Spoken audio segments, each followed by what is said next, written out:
Hey everybody, Brandon here, and with Nintendo Switch 2 on the way, myself and others have been wondering how Nintendo plans to differentiate the new console from the original one.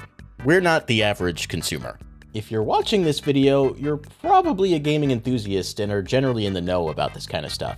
But I can imagine little Timmy asking his parents for the brand new Mario Kart game only to bring it home and find out it doesn't work on the new Switch. There's even documented news video of parents being frustrated about Nintendo Entertainment System being replaced by Super Nintendo.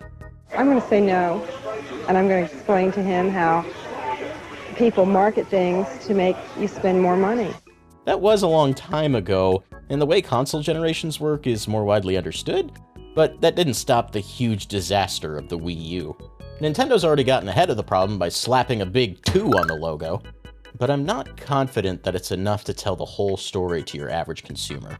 We have some marketing material already, so let's take a closer look at what Nintendo's planning. To start things off, we have this box icon. You know, the one that goes on the Switch 2 game case. Now, let's look at the original Nintendo Switch case icon. Yeah, they're identical, outside of the big 2. I've seen speculation that Nintendo is going to change their brand color from Nintendo Switch Red to something else, but this seems to suggest that they're not doing that. Let's say that Metroid Prime 4 Beyond ends up being a cross-gen game for both Switch 1 and Switch 2. If you put the two boxes side by side, there's very little distinction between versions, other than the big 2. There's a small Switch logo on the top of the spine of the game cases. We have this other trademarked icon that looks like it might be meant for this spot, but in its current orientation, it ended up being incredibly small.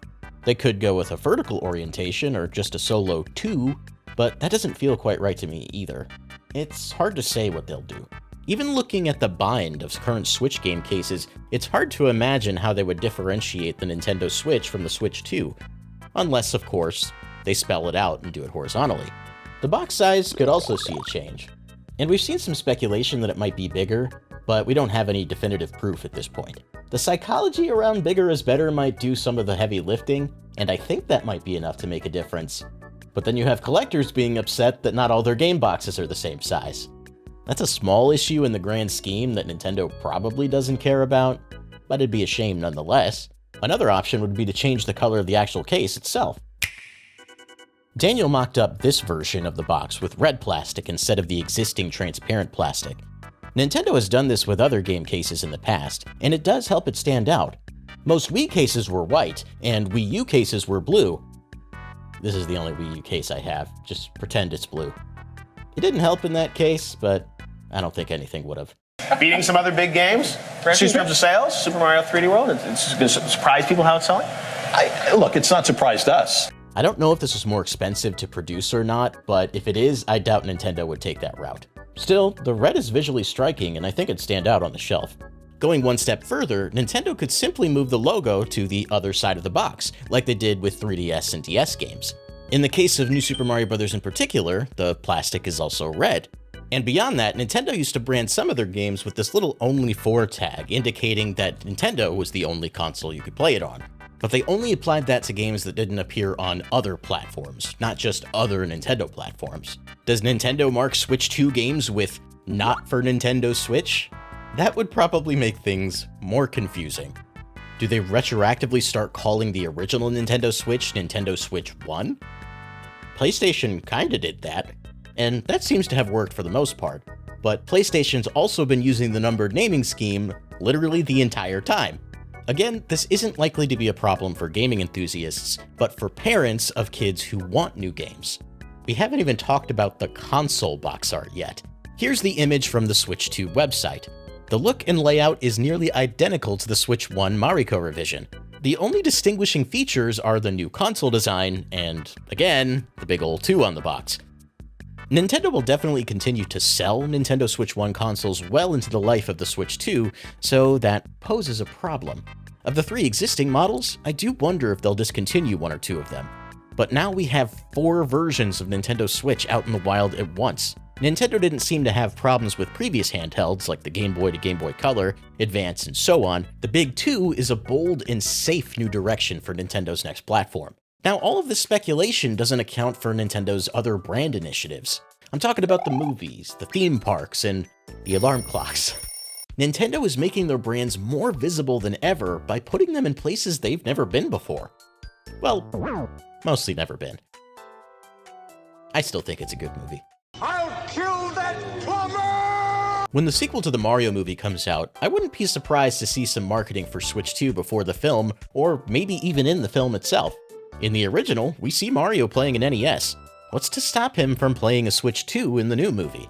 I remember Nintendo having DS demo stations at Six Flags when I was a kid. Now they have their own theme parks. They could just have Nintendo Switch 2 demo units, or even full-blown events, right at the parks themselves. Nintendo is clearly looking at their brand and all its initiatives holistically now, and not just as video games and everything else. And it likely won't stop there. Nintendo Pictures is a thing now. We don't know if that just extends to movies or perhaps even television. When the Super Mario Bros. Super Show was airing in America, Mario was one of the most recognizable characters in the world, more so than Michael Mouse. With as successful as the movie's been, I wouldn't be surprised if we see Mario on television screens one day. Plenty of time to tell people that Nintendo Switch 2 exists, and if they want to play the brand new Mario, they're gonna have to get one. Even just walking down toy aisles, you'll see plenty of Mario branded stuff. World of Nintendo toys featuring Link and Samus. And most importantly, Nintendo branded Lego sets. Mario has had his fair share of sets, from the Lego Mario figure to full-on art displays like the Question Block and Giant Bowser. And now we're starting to see Lego extend into other Nintendo properties like Zelda with the Deku Tree and Animal Crossing with its various villagers and buildings. Nintendo's visible in more places than I can ever remember before. And you know what? It's not fair. Why wasn't this stuff around when I was a kid? Come on, man. I really hope all of these initiatives pair well with whatever Nintendo's brand strategy is for Switch 2. I want to see the console succeed. I doubt it'll be as successful as the original Switch, and that's okay. I believe Nintendo will cater to both install bases for a good while to come. In the end, if you're a parent who bought a Nintendo Switch 2 game for your kid without actually owning a Nintendo Switch 2, don't blame the employee of the store you bought it from, please. There's a big 2 on the box.